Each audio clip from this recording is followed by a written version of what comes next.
অহংকার। অহংকার এমন একটা জিনিস যেটা তোমাকে নিঃস্ব করে দিতে পারে। তোমার মনের মধ্যে যদি অহংকার একটু থাকে তাহলে হয়তো তুমি সব কিছুই হারাতে পারো। কারণ এই অহংকার কখনোই ঠিক নয়।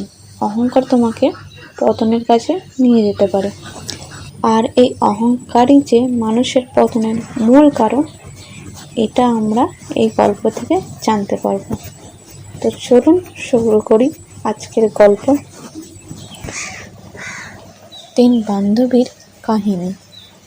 এক সময় রামপুর নামক এক গ্রামে 3 বান্ধবী বাস করত।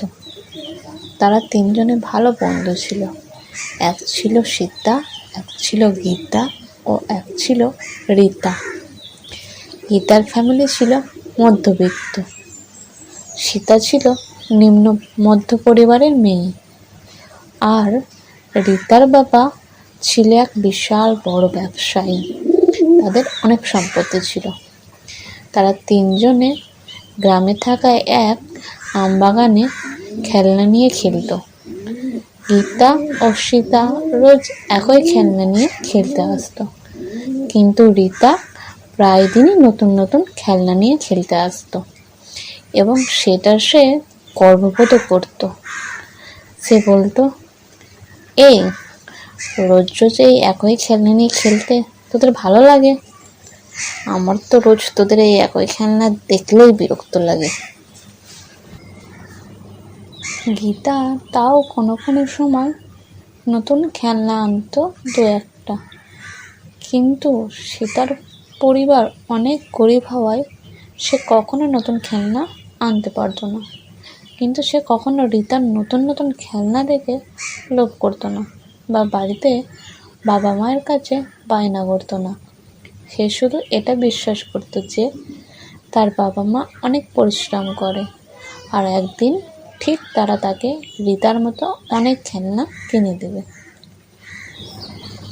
কিন্তু রীতার চিন্তা ভাবনা ছিল অন্যরকম। সে ছিল একটু অহংকারী। সে সবসময় তাদের একটু নিচু দেখিয়ে কথা বলতো। একদিন সে বলে, এই দেখ, এই পুতুলটা আমার বাবা শহর থেকে এনে দিয়েছে। কত সুন্দর, তাই না? তোরটা কি কুৎসিত রে সীতা? আবার কখনো কখনো বলতো, এই জানিস, আমার বাবা আবার শহরে গিয়েছিল, আমার জন্য এই খেলনাগুলো নিয়ে এসেছে। এগুলো অনেক দামি, হাত দিবি না তোরা। গীতা বলে, দেখ রীতা, তোর বাবার অনেক সম্পত্তি আছে, ভালো কথা। তোকে অনেক সুন্দর ও দামি খেলনা এনে দেয়, তাও ভালো।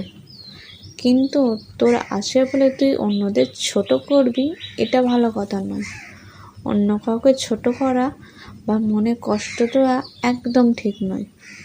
আমার বাবা মা বলে সকলকে সম্মান দেওয়া উচিত, সকলের সাথে মিলেমিশে থাকা উচিত। কটু কথা একদম বলা ভালো নয়। আজ তোমার যে জিনিস আছে কাল তোমার নাও থাকতে পারে। রীতা বলে, বুঝেছি, আমার এত নতুন নতুন জিনিস থেকে তোদের হিংসা হয়। সীতা বলে, তুই ভুল বুঝছিস রীতা। এই ভুল বোঝার কারণে অনেক সময় অনেক ভালো সম্পর্ক নষ্ট হয়ে যায়। গীতা শুধু তোকে এটা বলছে কারণ মনে আঘাত দেওয়া ঠিক নয়, অহংকার দেখানো ভালো নয়। রীতা বলে, আমার আছে তাই আমি বলছি, এতে খারাপের কি আছে? আমি পাগল যে তোদের মতো ভিখিরির সাথে খেলতে এসেছি। বলে সে চলে যায় আর কখনো আসে না। সময় কেটে যায়। গীতা ও সীতা দুজনে ওখানেই খেলে। একদিন সীতা নতুন খেলনা নিয়ে আসে। বলে, দেখ গীতা, আমার বাবা এটা আমাকে কিনে দিয়েছে। শুধু এটা না, আমার বাবা আমাকে অনেক নতুন বই এনে দিয়েছে। ও আমাদের নতুন বাড়িও বানিয়েছে। গীতা এটা শুনে খুশি হয়। সীতা বলে, আমার বিশ্বাস ছিল পরিশ্রমের ফল বৃথা যায় না। আমার বাবা মা ঠিক সফল হবে। তারা খেলতে খেলতে দেখে রিতার বাবাও কয়েকজন লোকের সাথে খুব খারাপ ব্যবহার করছে। তাদের রিতার মতো ছোট করে কথা বলছে। তাদেরই ছিল ওই আম বাগান। এই আম বাগান থেকে লোকগুলো জ্বালানির জন্য কিছু আম ডাল ও পাতা এবং খাবারের জন্য কয়েকটা আম নিয়েছিল। তাই তাদের এত কথা শোনাচ্ছে রিতার বাবা। গীতা বলে, রিতার বাবাই মানুষের সাথে এত খারাপভাবে কথা বলে, তো রিতা কিভাবে শিখবে? আসল শিক্ষাটা তো বাবা মায়ের কাছে থেকেই শুরু হয়। ওর বাবারই এত অহংকার। কিছু মাস পর স্কুল থেকে বাড়ি ফেরার পথে দেখে রিতাদের বাড়ির সামনে কিছু পুলিশ ও ব্যাংকের লোকেরা দাঁড়িয়ে আছে। পুলিশ তার বাবাকে নিয়ে চলে যায় এবং বাইরে দাঁড়িয়ে রিতা অনেক কাঁদতে থাকে। এই ঘটনা তারা দেখে এবং তারা দুজনে রিতার কাছে যায়।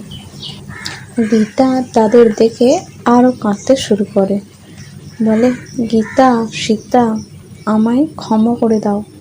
আমি তোমাদের সাথে অনেক খারাপ ব্যবহার করেছি। গীতাকে উদ্দেশ্য করে বলে, তুমি ঠিকই বলেছিলে।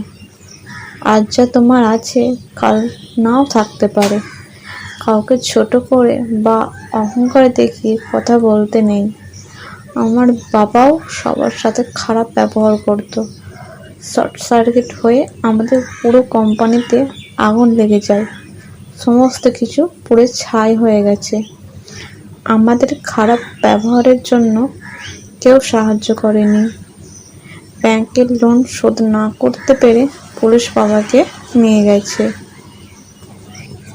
এবার সীতাকে উদ্দেশ্য করে বলে, তুমি ঠিকই বলেছিলে।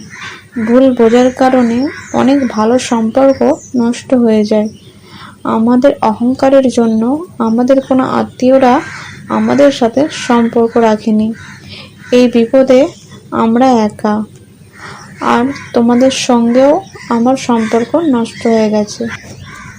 আমি এখন বুঝেছি অহংকার করা একদম ঠিক নয়। অহংকার পতনের মূল কারণ। আমাদের আজ কিচ্ছু নেই, আমার বাবাও নেই। যে দেয় সেই কেড়ে নেয়। মানুষের অহংকার করা একদম ঠিক নয়। এই গল্প থেকে আমরা এটা শিক্ষা পাই যে অহংকার তোমাকে রাজা থেকে ভিখারি বানাতে পারে। অহংকার করা কখনো ভালো নয়। আবার আমরা এটাও শিক্ষা পাই যে তুমি পরিশ্রম করো, পরিশ্রম করলে ঠিকই সফলতা পাবে।